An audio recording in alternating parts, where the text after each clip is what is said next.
Bom, boa tarde. Essa live aqui vai ser para a gente poder falar um pouquinho sobre algumas atualizações da imigração, responder algumas perguntas que vocês tenham, tá? Me apresentar primeiro, antes de tudo, né? Meu nome é Kainan Batista, sou advogado aqui na Leão Group, sou supervisor dos advogados. Hoje eu estou acompanhado pelo Dr. Carlos Eduardo, o responsável pelo setor de aprovação do escritório. Foi, em parte, meu mentor quando eu entrei aqui no escritório. Tudo que eu sei aprendi com ele. Quem dera. Então, acho que a gente vai conseguir tratar alguns temas que são importantes para vocês. Aproveitando, tudo que vocês tiverem de pergunta, já vai mandando no chat pra gente, tá? Quer falar alguma coisa, Cadu, se apresentar? Né? Antes, só para reforçar, sou Carlos Eduardo, advogado aqui da Leão Group já tem 2 anos. Hoje eu sou o advogado responsável pelo setor de aprovados também. Vou falar um pouco sobre isso também no decorrer da live. E é isso, já aproveita para mandar as perguntas pra gente. A gente vai deixar entrar mais gente também pra gente ter um pouquinho mais de amplitude da galera que vai fazer pergunta, mas... A gente já tem alguma pergunta que mandaram ontem na caixinha pra gente? Verdade. Deixa eu até ver aqui se eu consigo acessar. Deixa eu tirar assim. Eu tirei o meu aqui agora. Tem uma aqui. Meu advogado falou sobre prongs, mas eu não entendi muito bem o que é. Você conseguiria me explicar? Então, vamos lá. Prong.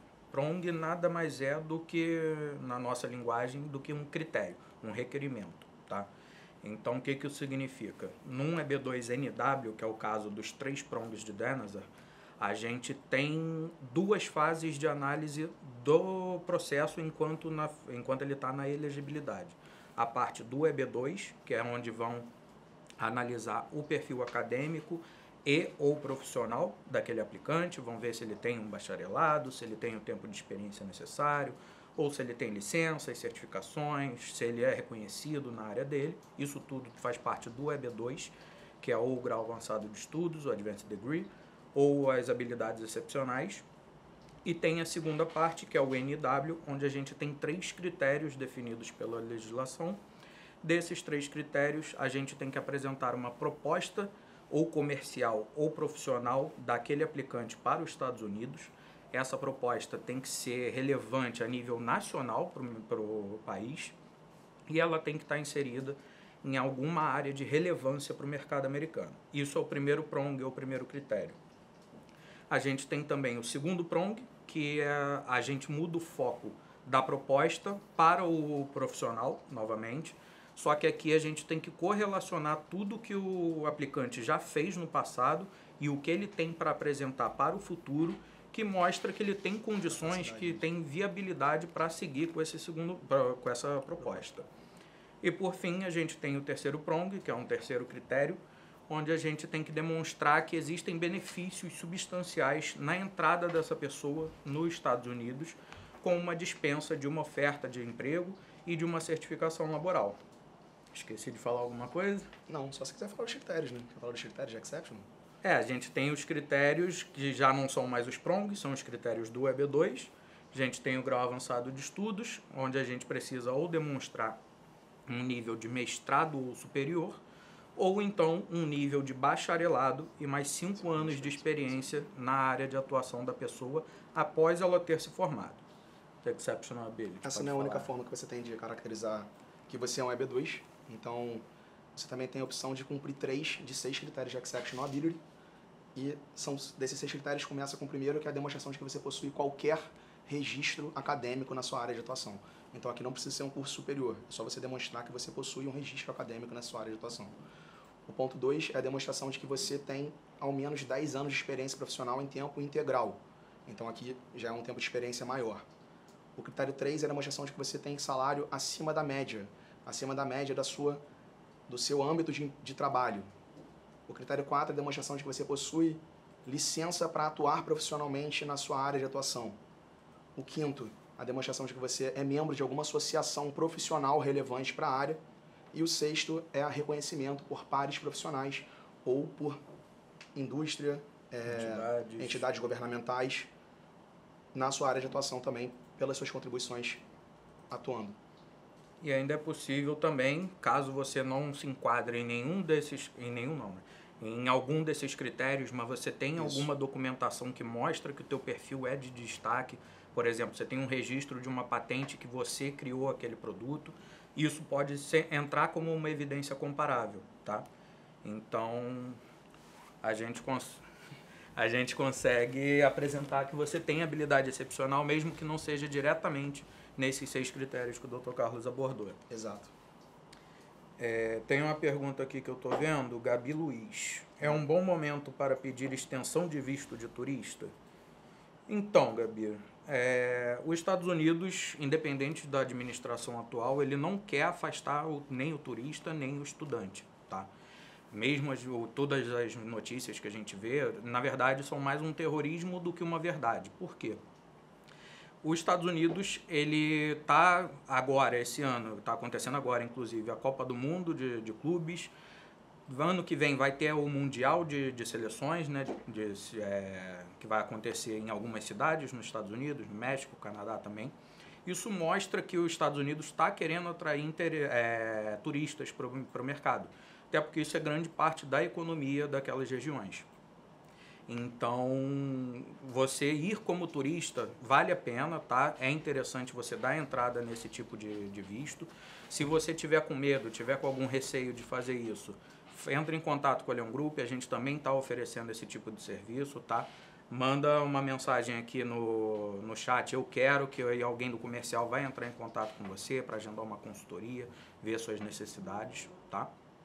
Quer falar alguma coisa do visto de estudante, do que está acontecendo? Então, a questão é que realmente acho que o cenário mais seguro para quem quer aplicar o pleito imigratório do EB2MW ou do EB1, o pleito de imigrante, é de fato você ter uma garantia de status mais sólida que o visto de turista. A extensão do visto de turista, de fato, é algo que já foi mais comum, né, mais usual. Sim. Hoje eles estão um pouco mais criteriosos nessa extensão, então a gente sempre acha mais interessante a pessoa, o aplicante, ter outras formas, seja aplicando um visto de estudante, uma alteração para visto de estudante, porque a extensão de status de turista pode gerar alguns problemas. E sobre a gente estar fazendo visto de turista, isso é muito legal, assim, porque as pessoas no primeiro momento podem achar que é muito simples. Eu só vou preencher lá o DS-160 e vai ser bem tranquilo, não vai ter problema nenhum.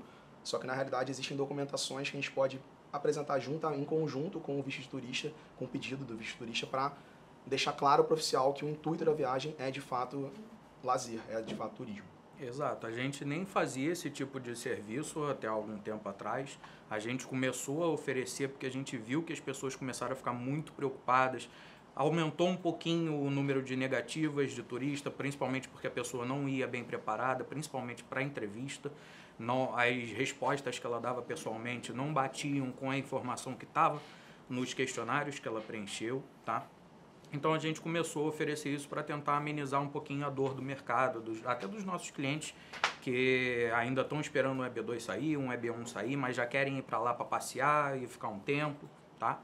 Então ir como turista, ir como estudante não é problema, desde que você tenha ou uma organização muito boa para você fazer por conta própria ou você ter uma consultoria especializada, tá?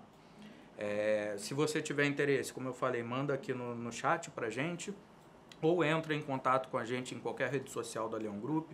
Todas as nossas redes sociais são Leon Group, são @Leon Group, com exceção do YouTube, que acho que é Leon Group Oficial, né? Isso. Então, sempre vai ter alguém, seja do comercial, seja do atendimento, para te atender. Se você já é cliente nosso, tem alguma dúvida sobre isso também, faz contato com a gente, manda uma mensagem para o teu case manager, tá? Ele vai poder te explicar várias etapas, tanto do visto de turista quanto do visto de estudante. Acho que hoje também tem a questão de que tem um número fixado aqui, eu estou vendo aqui um fixado da live, caso você tenha interesse de fazer a consultoria gratuita também, tem um número fixado aqui, pode entrar em contato direto com esse número ou então digita eu quero aqui no nosso chat, tá, pessoal? Tem uma pergunta aqui. Sim. Posso incluir minha família no processo, mesmo sendo mais de um filho? Pode.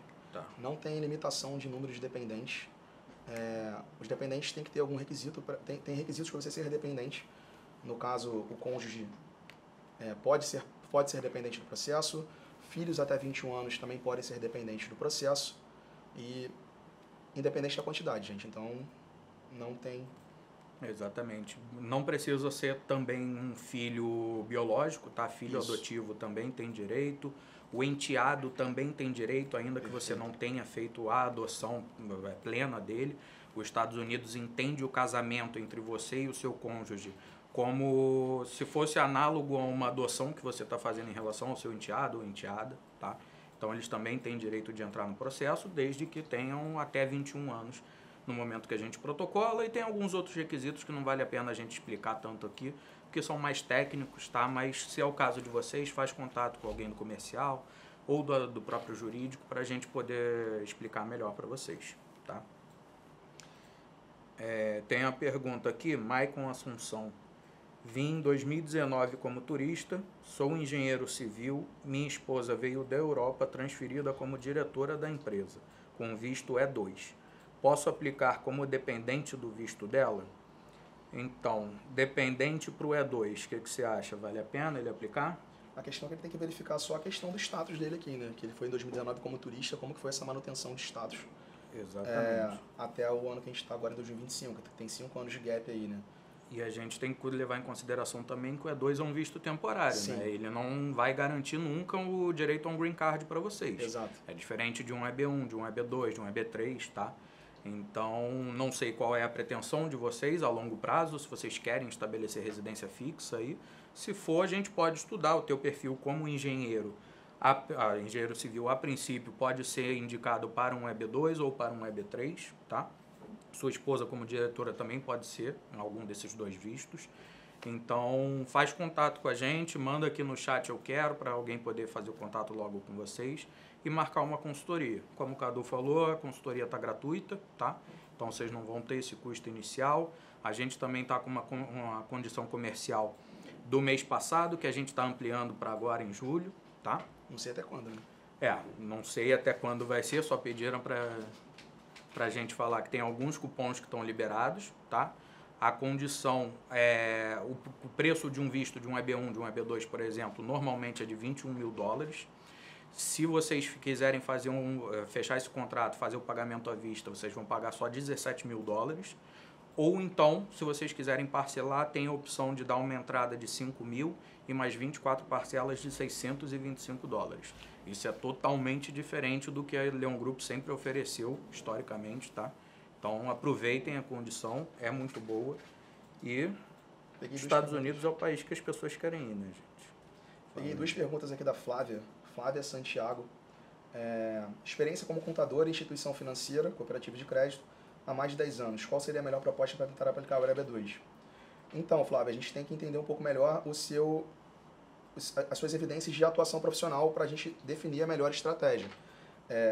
Mas, no primeiro momento, eu já consigo identificar que você tem perfil para aplicar o EB2NW muito provavelmente.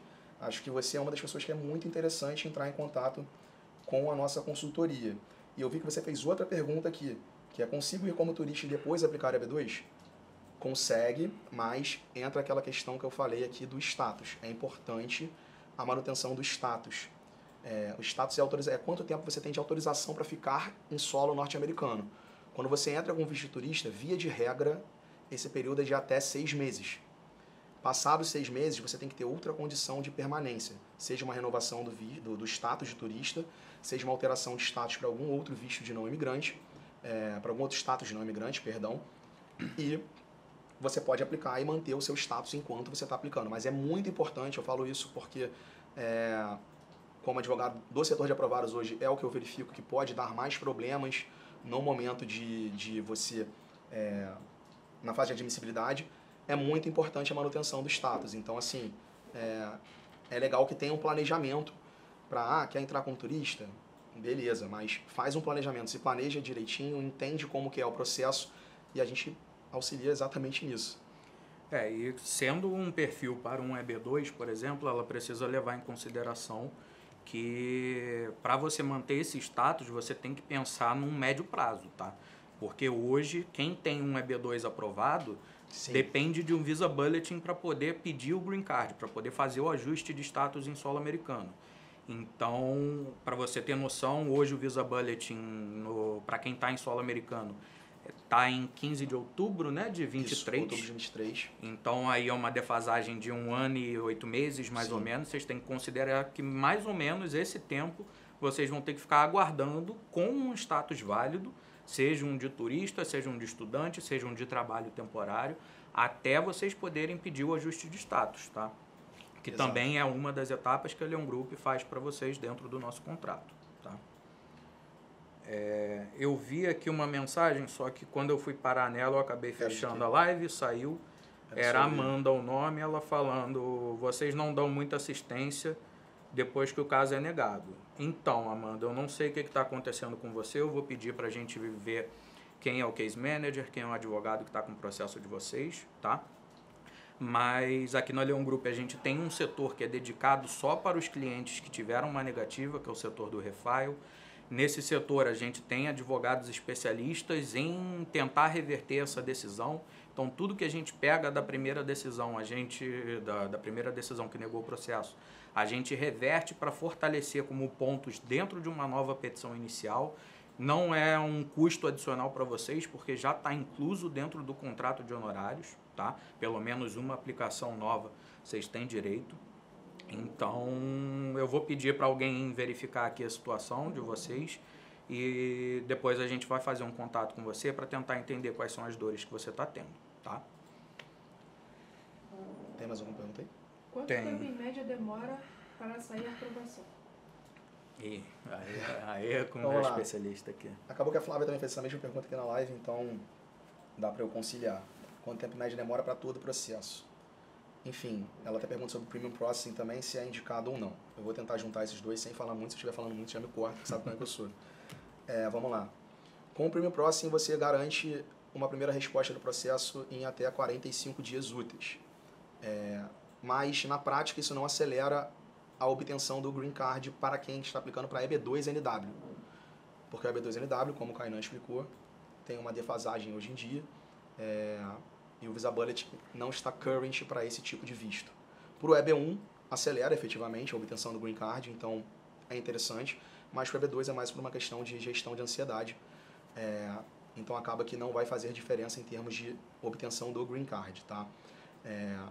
Acaba que é difícil mensurar um tempo específico hoje de quanto vai demorar o processo, porque o Visa Bulletin é algo que não dá para... não tem uma regularidade, né? Assim, né? Sim. Se a gente for levar em consideração o período de defasagem, é 1 ano e 8 meses de defasagem, então. Então, assim, se você tem aprovação antes desse 1 ano e 8 meses, vamos colocar que vai ter 1 ano e 6 meses, 1 ano e pouquinho, de repente, para poder iniciar a fase de admissibilidade. Porque pode acontecer igual em maio, que o Visa Bulletin pulou 4 meses para frente, ou Exatamente. pode acontecer igual agora de junho para julho, que ele ficou estacionado em outubro. Então, assim, vamos colocar um cenário otimista de você conseguir entrar na fase de admissibilidade com 1 ano e meio, entre 1 ano e 1 ano e meio, assim, para você entrar na fase de admissibilidade. Nesse caso, assim, a fase de admissibilidade em si, ela demora mais ou menos aí mais uns de 8 a 12 meses, mais um aninho mais ou menos. Então, eu colocaria aí que são uns 2 anos e meio de processo. Por um caso de um EB2 dando tudo certinho, Isso. você tendo uma aprovação no primeiro processo, é mais ou menos esse time frame mesmo, tá? Tem uma aqui da Dominique também, Cata Dominique. Oi, você acha que estou perto Tá da muito minha perto. data? Sou EB2NW, meu I-140 já foi aprovado e minha data é 23 de dezembro de 2023. Tá na boca. Então, como a gente falou, Tá próximo. a gente precisa saber primeiro se você está aqui no Brasil ou se você está nos Estados Unidos. Isso é importante. Que tem uma pequena diferença, o Visa Bulletin, como eu falei, para quem está em solo americano, está em 15 de outubro de 23. Para quem está aqui no Brasil, está em 15 de novembro de 2023. De quando qualquer você forma, pode os dois cenários já estão aí muito em cima da sua priority date. Daqui a pouquinho você está recebendo o convite para poder aplicar o seu ajuste ou fazer a entrevista consular. É isso. Mas Deixa o eu ver se que tem a mais gente alguma aqui tem? interessante. Vamos mandar pergunta aí, pessoal. Vamos mandar pergunta para... Ela está nos Estados Unidos, ela botou aqui. Então, é Então, outubro de 23, provavelmente mais uns 1 mês e meio, 2 meses. Lembrando que não é uma certeza, tá? Pode ficar estacionado. Mas eu acho que, pelo menos em setembro, virando setembro para outubro, quando vira o ano fiscal, é bem provável que esse Visa Bulletin dê um avanço considerável, tá? Então, se não acontecer até lá, a partir de setembro é bem provável que aconteça, tá bem?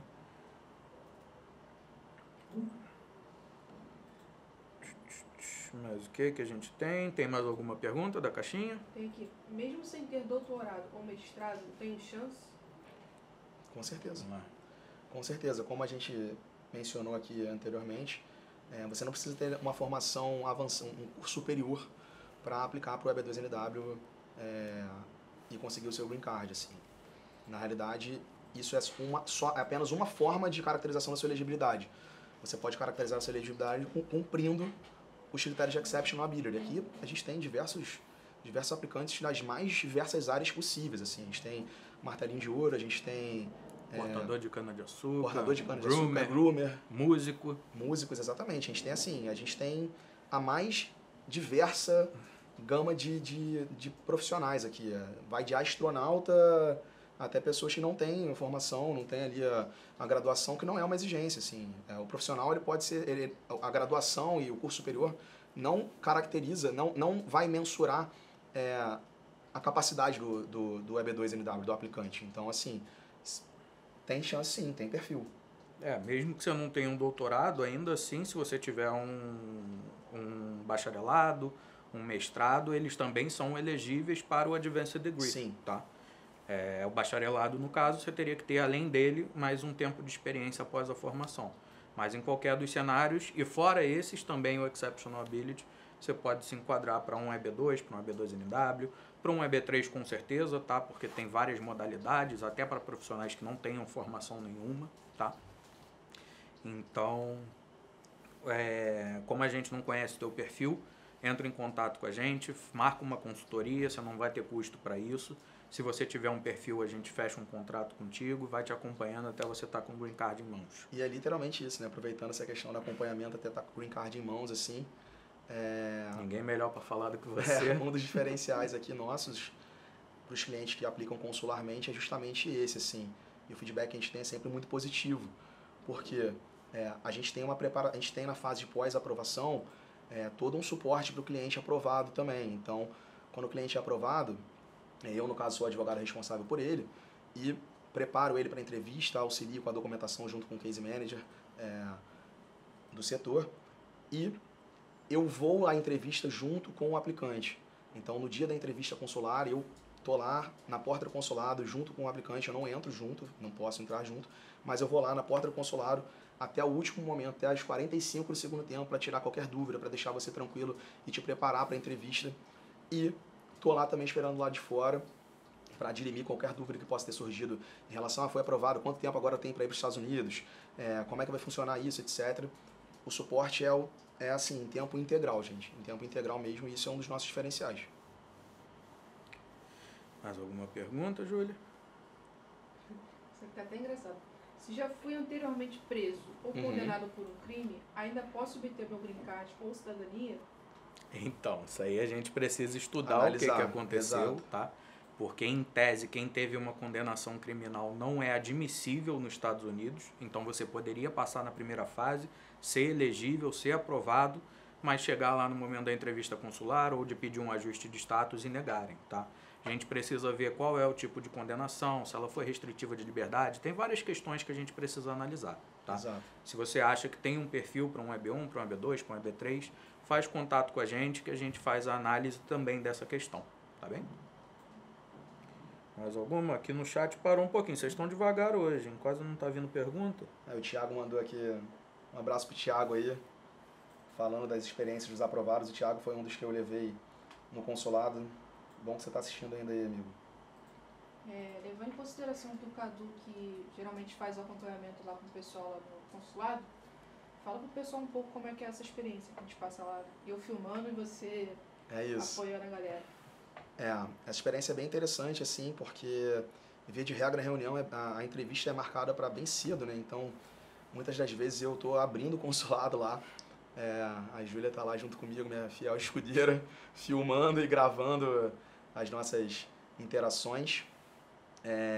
E é legal, assim, porque você vê diversas dinâmicas diferentes, né? Tem gente que chega muito ansioso e eu consigo ali arrefecer essa ansiedade, deixando claro que o pleito já está completamente bem estruturado. A gente já abordou quais são as nuances que podem acontecer numa entrevista. A gente faz, eu desenvolvo uma cartilha de possíveis perguntas que o aplicante pode ter que responder, tá? E hoje em dia, assim, o cenário da admissibilidade das entrevistas consulares está bem mais amigável do que era no ano passado. Assim, teve mudanças dos oficiais responsáveis pelas entrevistas.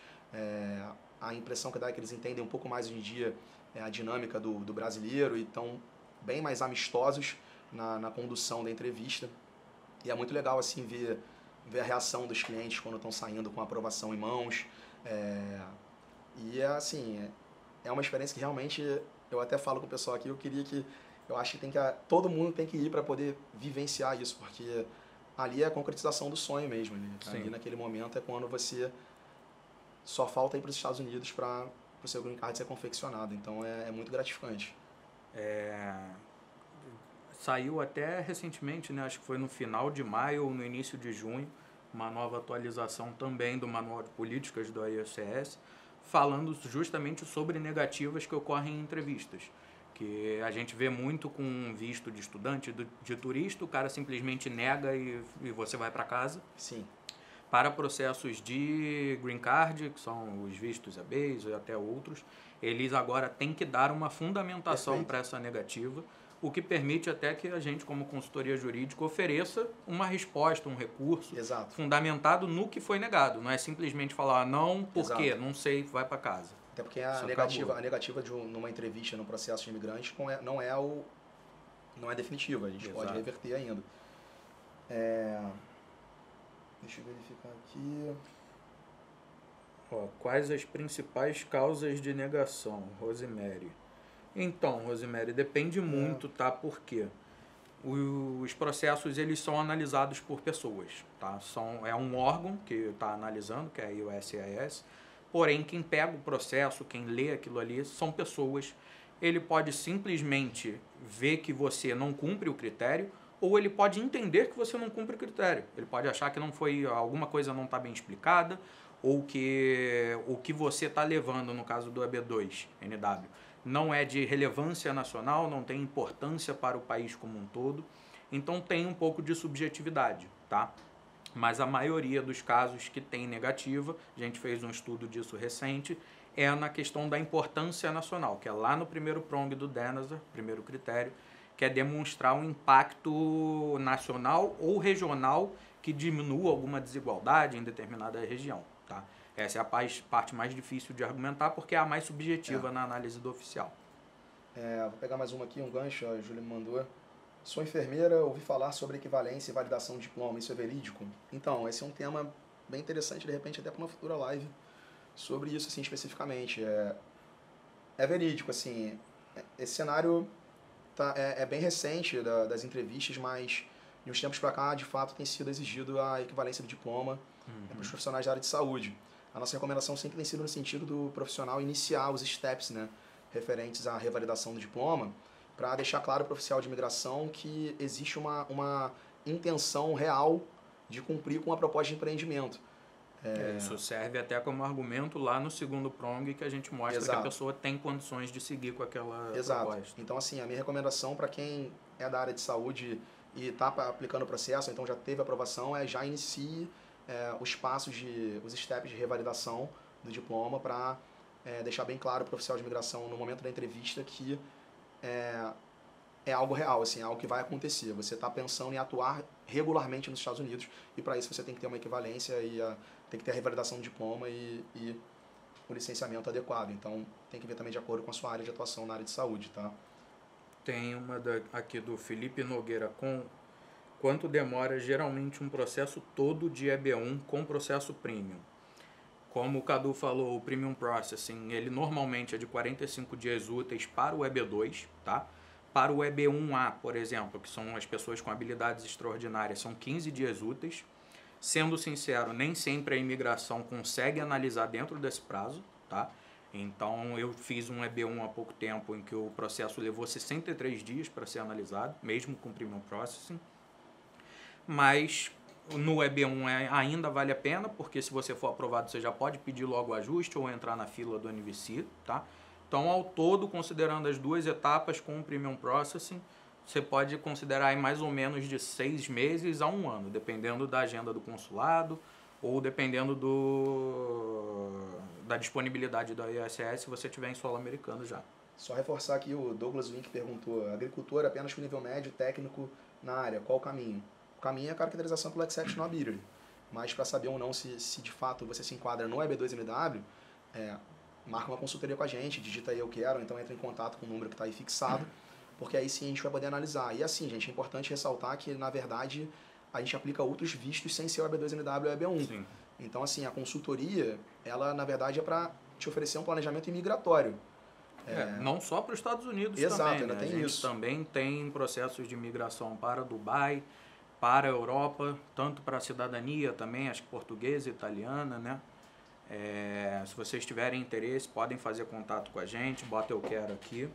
Só para eu responder aqui rapidinho, tem uma cliente nossa, aparentemente, Regi Oliveira.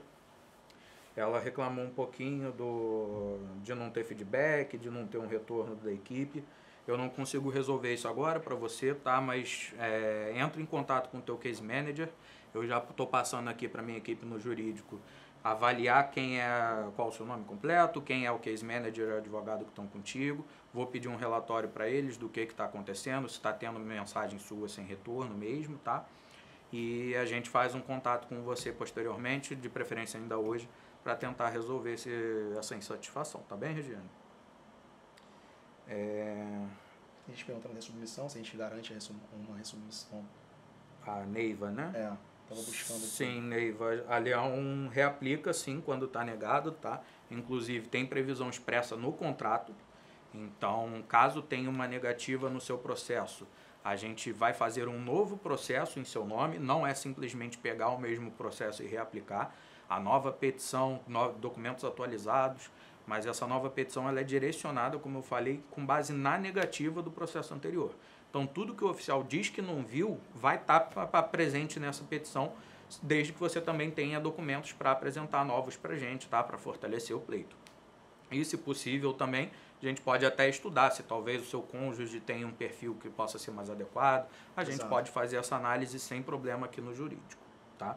E lembrando, isso já está incluso no contrato de honorários, não tem cobrança adicional nenhuma, a não ser a taxa da imigração, tá? Felipe Nogueira perguntou aqui se com o Green Card pode pedir cidadania, pode depois de 5 anos de residência permanente, tá? Então, com 5 anos de residência permanente, você pode entrar com seu pedido de cidadania. Exatamente. Na Cola Antônio está colocando aqui, minha experiência como cliente desde o início sempre foi impecável. A gente agradece o elogio, esperamos que realmente tenha sido tão bom quanto você diz. Inclusive, ela mencionou aqui que não vê a hora de ir para a entrevista no consulado, que a ansiedade está a milhão. Então, esse é o papel, acho que é o problema que você mais lida na aprovação, né? A ansiedade das pessoas. Porque a entrevista não vem de imediato, você tem que ficar alguns meses aguardando. Exato. Quem morou na América há mais de 20 anos consegue visto tendo prisão por infração de trânsito? Então, Elisângela, a gente precisa analisar o caso, tá certinho. Primeiro, eu presumo que essa prisão por infração de trânsito tenha acontecido nos Estados Unidos, mas a gente precisaria entender qual foi o motivo da sua saída, você foi retirada do país, você saiu voluntariamente, ninguém nunca questionou isso, tá? Tudo isso tem que ser analisado. Pode ser um caso de um waiver, de repente. Exatamente. O waiver, só para vocês entenderem, porque a gente está falando aqui, às vezes as pessoas não sabem, o waiver é um pedido de perdão para alguma infração que a pessoa tenha cometido que possa ser motivo para a negativa na admissibilidade, tá? Na segunda fase do processo. Então, existe essa opção também, não sei se é aplicável ao seu caso, a gente precisa conversar para entender, tá? Mas faz contato com a gente, o consultor vai estar lá te atendendo, vai analisar tudo isso, tá bem? Esse tu perguntou? Douglas Vink? Falei, já falei. Tá. O meu tá atrasado aqui então. Tô vendo se tem mais algum aqui. Vocês estão deixa eu tô tentando calcular aqui. Mais alguma pergunta lá da caixinha? Estou com a data de entrevista agendada para agosto. Eu tô vendo isso agora. Não, Marcelo. essa atendimento com vocês. Fala aí, Júlia, solta. Sou autônomo, tem uma empresa. Isso atrapalha ou ajuda no processo? Atrapalhar dificilmente vai atrapalhar, tá? Provavelmente vai ajudar porque é um case de sucesso, mostra que você tem experiência empreendendo, o que é bem positivo para os Estados Unidos. A questão é, aqui no Brasil, a gente sabe que o autônomo nem sempre faz as coisas da forma mais regular, né? Então, para a gente usar isso como uma argumentação no seu processo, a gente precisaria ter provas, evidências. Então, se você for autônomo, você tem um MEI, você tem uma unipessoal aberta em seu nome, a gente consegue utilizar isso e fortalecer o teu pleito, tá?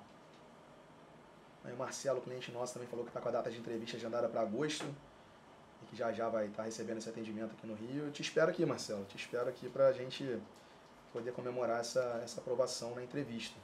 Normalmente depois da entrevista os clientes vêm aqui para o escritório, né? Tem coffee break aqui, um brunch para a gente celebrar, o pessoal inclusive aproveitar o gancho do Marcelo, quem é cliente da Leão Group tem um incentivo também para indicar outros fechamentos, né? Outros clientes para a gente. Então, conversa aí com o seu case manager que tem um incentivo para quem indica cliente que fecha contrato com a gente, tá, pessoal? Pergunta para eles sobre o Leão Indica. Isso. Tá? Basicamente, eles vão falar para vocês que vocês vão ter direito ou a algum valor ou um desconto em alguma parcela do seu contrato, se você indicar e a pessoa fechar contrato conosco, tá? Mas conversa com ele, com o teu case manager, que ele te explica melhor, tá bem? Vamos lá, mais alguma? Tá devagar o chat hoje. Tá. Vamos lá. Cadu, quero ouvir teu pensamento sobre RFE. O que você tem para dizer disso nos processos? É normal, não é? RFE é um caminho comum para muitos dos aplicantes, né? Não é o que a gente sempre almeja uma aprovação direta, né? Mas acaba sendo um caminho usual para alguns dos aplicantes, assim. Eu sei que falando em ansiedade, né? Isso é algo que gera uma ansiedade muito grande, gera um questionamento no aplicante se de fato ele tem perfil, se não tem perfil, mas é um caminho comum, assim, a RFE às vezes ela é até na verdade a RFE tem que ser encarada como uma oportunidade que o oficial de imigração está dando para você demonstrar e explicar melhor algum ponto específico que gerou um questionamento para ele, que gerou alguma dúvida, às vezes por não entender tão bem o cenário da atuação profissional daquele aplicante, ele pede mais evidências, pede uma explicação mais elaborada sobre algum ponto específico. Então, assim, não é nenhum bicho de sete cabeças, faz parte de muitas atuações, muitos profissionais que estão aplicando com a gente, mas é isso, não acho que a gente tem que ficar com medo da RFE, a gente tem que encarar como uma oportunidade de a gente esclarecer realmente qual é a atuação profissional do aplicante de maneira até mais didática ainda para o oficial de imigração. A gente tem que tentar deixar isso para ele o mais claro possível nesse momento. Exatamente, até porque o nosso setor de RFE é o que mais aprova hoje no escritório, né? A gente tem bastante aprovação direta. Eu, por exemplo, a maioria das minhas é aprovação direta, mas é uma tendência da imigração ter bastante RFEs agora, tá? Principalmente pelo excesso de demanda que eles estão tendo. Então, para o processo não ficar muito tempo parado lá, ele ficar sendo cobrado pela ouvidoria, pela auditoria interna deles, eles botam RFE no processo, principalmente se tiver um premium processing, tá? Sem querer desestimular quem tem esse interesse. Mas a gente começou a ver que de agosto para cá, processos com premium processing começaram a ter RFE pedindo o documento que já estava no processo, tá? Só para ganhar tempo. Soando como uma gestão de tempo, né? Exatamente. Gestão de demanda do oficial de imigração ali, né? Mais porque no premium processing ele tem um prazo para cumprir. Sim. E a gente tem caso de cliente que teve RFE no processo, a gente respondeu, 2 dias depois já estava aprovado. Exato. Ele nem chegou a analisar as 100 páginas, ele já queria aprovar, só que ele não tinha tido tempo para analisar tudo antes. Matheus Ramiro está perguntando aqui: como vocês interpretam as ações do governo Trump com os vistos de EB2NW? Devo me preocupar? Então, Ramiro, o que a gente tem aqui para dizer? O Trump ele tem algumas falas, tá? Principalmente em relação a imigrantes, em relação a minorias, mas nada disso deve ser levado em consideração para um perfil de visto de trabalho para pessoas qualificadas. Tá? O que o Trump não quer são pessoas que estão indo lá para desvalorizar as profissões, tá? Para receber abaixo do mercado, tirar emprego de quem está mais qualificado. Então, pessoas de EB2NW, que são pessoas com habilidades excepcionais, que estão acima da média do mercado, Elas vão fomentar não é o o mercado. público que eles não querem. É justamente o que eles querem Exato. atrair para lá. Tá? O Gustavo perguntou aqui também, tem o EB2 aplicado e quero pedir um visto de turista. Tem alguma implicação? Então, pode ter, mas não é certo que tenha, tá? Mas o que acontece é que o visto de turista é um visto que você não pode manifestar a dupla intenção, né? Você não pode manifestar a intenção de residir nos Estados Unidos para ter um visto de turista. Então acaba que o EB2NW acaba sendo uma manifestação de intenção de residência. Então alguns oficiais têm gerado negativas pro visto de turista nesse cenário.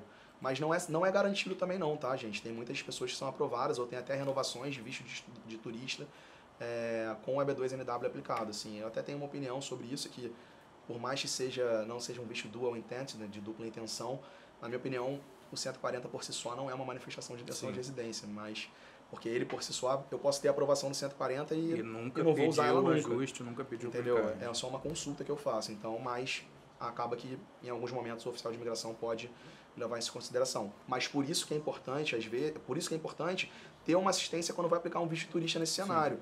Porque existem mecanismos que a gente pode utilizar para tentar mitigar essa demonstração de intenção de residência. A gente tem que tentar demonstrar para o oficial de imigração que, apesar da aplicação, existe uma conscientização de qual é o caminho que você tem que percorrer para obter o green card e o que você pode ou não fazer com o visto de estudante ou visto de turista, consequentemente com status nos Estados Unidos de estudante ou de turista. Tá? E basear essa aplicação também, principalmente no dia da entrevista, com documentos que vão comprovar que você tem o interesse de voltar. Porque aquilo ali é só a passeio mesmo. Exatamente. Enquanto o teu green card não sai.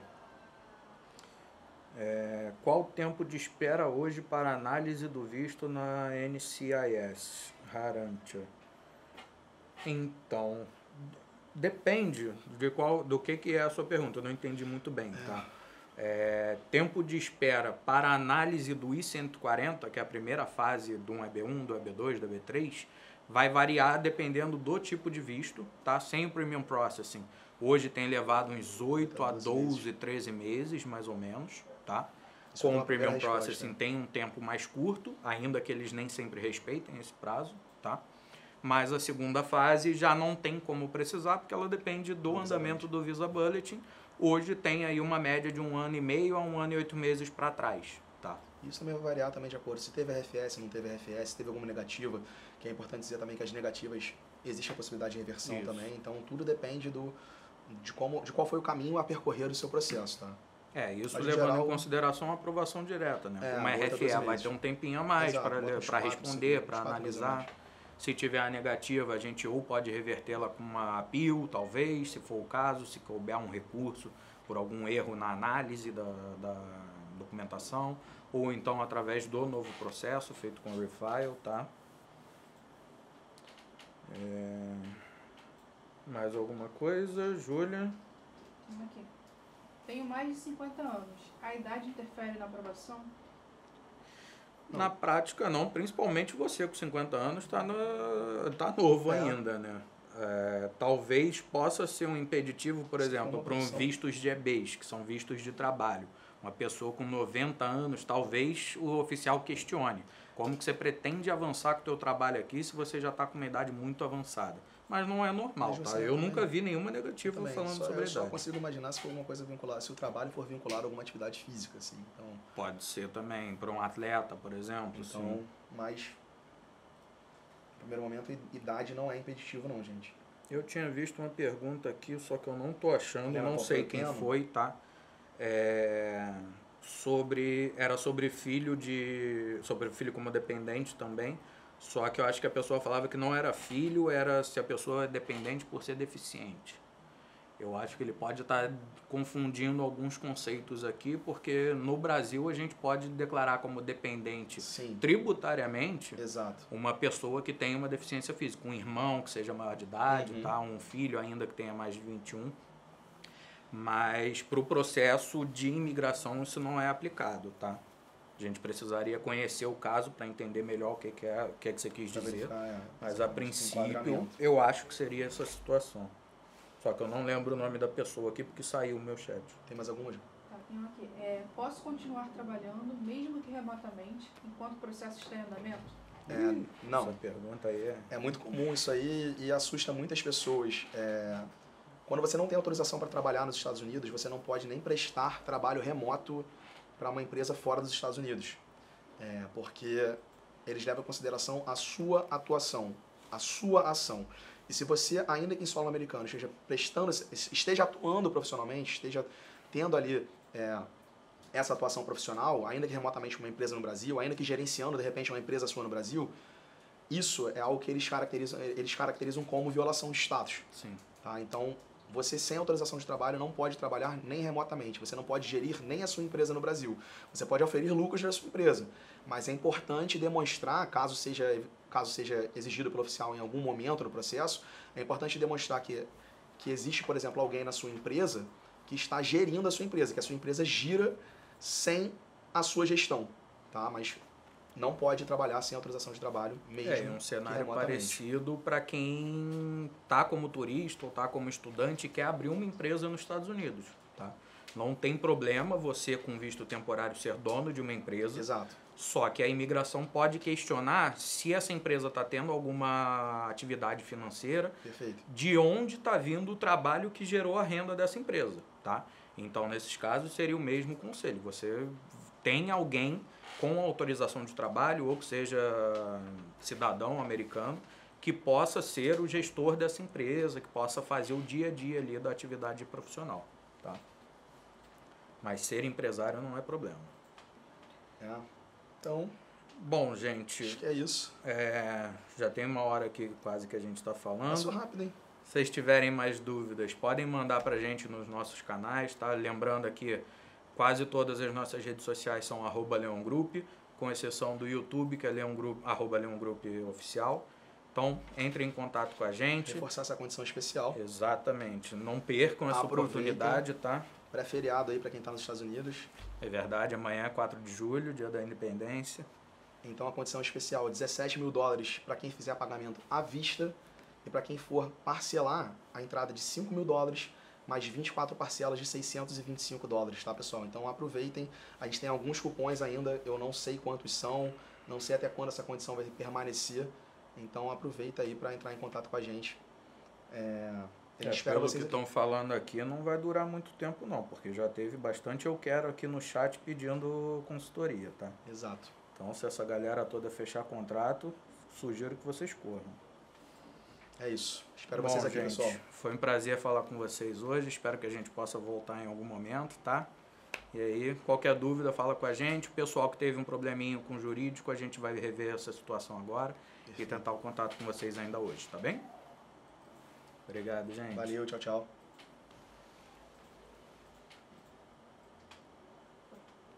Pô, essa cadeira aqui é horrível, hein?